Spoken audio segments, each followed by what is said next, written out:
I held a plank every single day for 30 days, and by day 3, my body started shaking in a way I didn't expect. Not because I was weak, but because I had completely underestimated what this exercise actually does. At first, it looked simple. Just hold a position. No movement.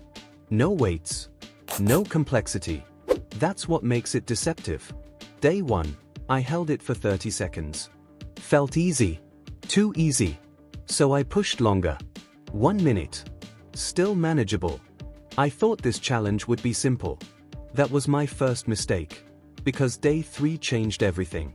I dropped into position, and within seconds, my entire body started shaking. Not just my core. My shoulders. My legs. Even my breathing felt off. And that's when I realized, this isn't a core exercise. It's a full body test. Your abs stabilize. Your shoulders support. Your legs engage. And if one part fails, everything fails. By day 5, the mental challenge kicked in. Not the physical pain. The boredom. Because nothing is happening. You're just holding. Watching the clock. Waiting for it to end. And that's where most people quit. Because it feels pointless. But that's exactly why it works. Because holding still forces control. There's no momentum. No shortcuts. No way to cheat. You either hold it, or you don't. By the end of week 1, something changed. My time increased. Not dramatically, but consistently. 30 seconds became 45. Then 60. And that's when progress becomes addictive. Because it's measurable. Clear. Immediate. But the real change wasn't the time. It was the awareness. I started noticing my posture during the day. Standing straighter. Sitting more upright. Without thinking about it. Because your core doesn't just work during exercise.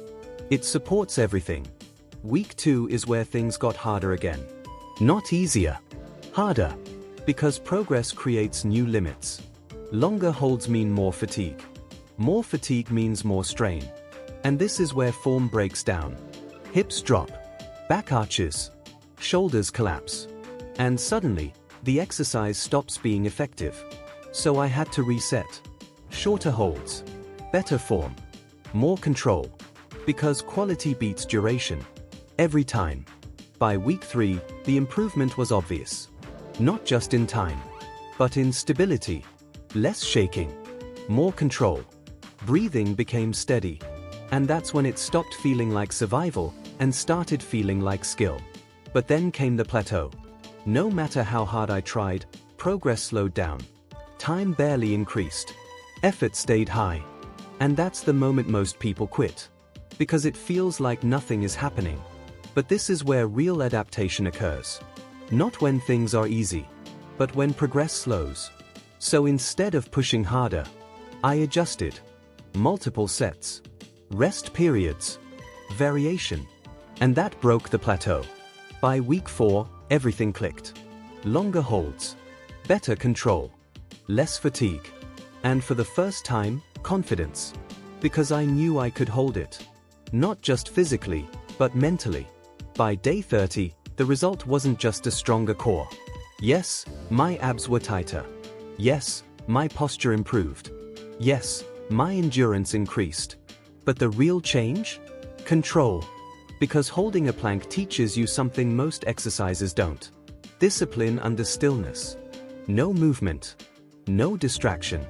Just you, holding position. And that transfers. To workouts. To habits. To consistency. So would I recommend doing planks every day? Yes. But not for abs. For control. Because once you learn how to stay in position, when everything tells you to stop, you build something stronger than muscle. You build discipline. And that's what actually creates long-term results. If this actually helped you understand what's going wrong, then you already know what to do. And if you don't want to waste months making the same mistakes, subscribe. I'll save you the time.